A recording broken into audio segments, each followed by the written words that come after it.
وهني چې زه څنګه او پس شاعر وم ته پوهه نه یې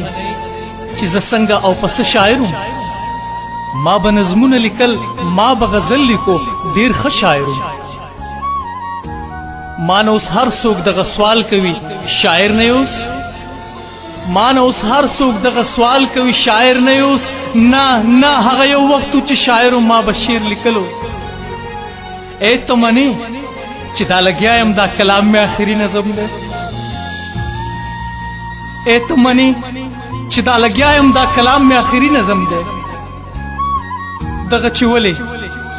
دا جواب له ما نه هم ورک دی ای زه فنکار ومه لفظونه به مې ښه وتراشل ای زه فنکار ومه لفظونه به مې ښه وتراشل ما به د زړه هر یو سلیکه کړه په شعر کې پټه ما به د زړه هر یو سلیکه کړه په شعر کې پټه ما به دردونه ټول د شعر په اللهو ده کړه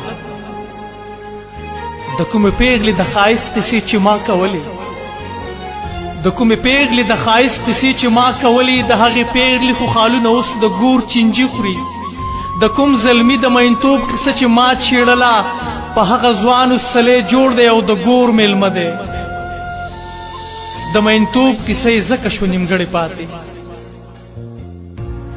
د کوم زلمي د مینتوب قصه چې ما چیړله په هغه ځوان اوس سلی جوړ دی او د ګور میلمه دی د مینتوب کیسه یې ځکه شو نیمګړې پاتې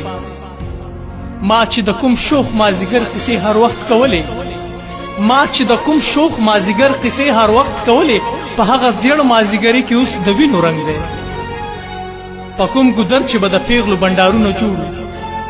په کوم ګودر چې به د پیغلو بنډارونه جوړو په وینو رنګ دي مات منګي پکې پریمانه ایښي ما چې د کومې مور قربان قربان په شعر ستایلو ما چې د کومې مور قربان قربان په شعر ستایلو څه پکې بورې شوې او هم پکې ذهني ناروغې ما چې د کوم پلار د شفقت قصه په خوند کوله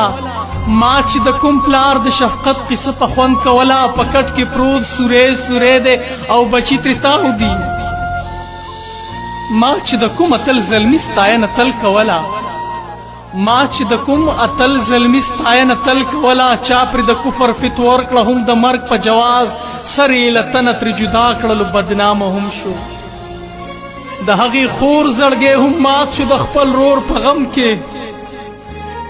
د هغې خور زړګی هم مات شو د خپل رور په غم کې چې دروازه کې به وناست د بنګړو په تمه